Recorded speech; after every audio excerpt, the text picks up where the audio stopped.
Well, welcome back. Take a look at this picture. It's your late night lineup, and from Fallon to Kimmel and the rest of them, many of them have taken a hard turn to the left.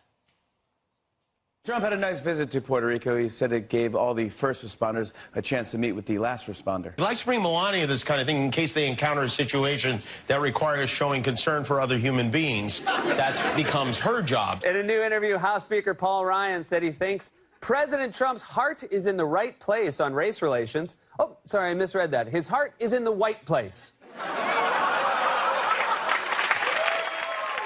So why are all these late-night hosts trading traditional comedy for political commentary? Philip Wegman is a commentary writer for the Washington Examiner, and he joins us now. Phil, help us out here. Is this for ratings? Is this because they're really have always been leftists and now they're unleashed because of Trump? Why are we getting politics late night? Well, making fun of the president has always been part of late-night television. It's actually, healthy for democracy. But there needs to be truth in kidding, not partisan ideology. And I think where a lot of these late-night comics went wrong is they swapped liberal talking points out for their punchlines. I mean, Jimmy Kimmel just recently, when he put together his Obamacare monologue, he literally worked with Chuck Schumer's office on that material. It's a total joke.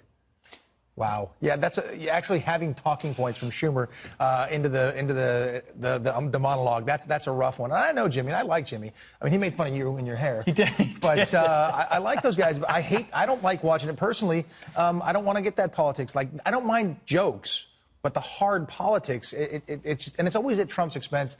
Not in a joking way. It's just kind of mean-spirited always. And people are getting sick of it, I think. Yeah, I mean, if you're going to stay up that late for late-night comedy, you want a laugh. You don't want a lecture. And I think the problem here is that they're not even original. I mean, you can turn on any major news network, and you're going to get criticism of President Trump. And I think Ben Domenech really put this in perspective recently when he pointed out that late night used to be king. I mean, when you had David Letterman and Jay Leno, these guys were bringing in 10 million viewers a week regularly.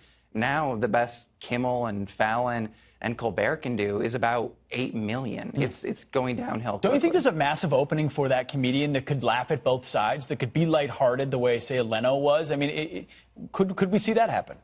Well, I think that the first step towards actually, surviving in this comedy landscape is to recognize that the election's over. And Saturday Night Live, I think that while they make fun of President Trump plenty, I think they might be coming around to this. They even made fun of liberals last week, so it's a step in the right direction. One step in the right direction. Hey, you got to put one foot in front of the other. That's how you get there eventually. Phil Wegman. Phil, thanks a lot. Thanks, Phil. Thanks for having me.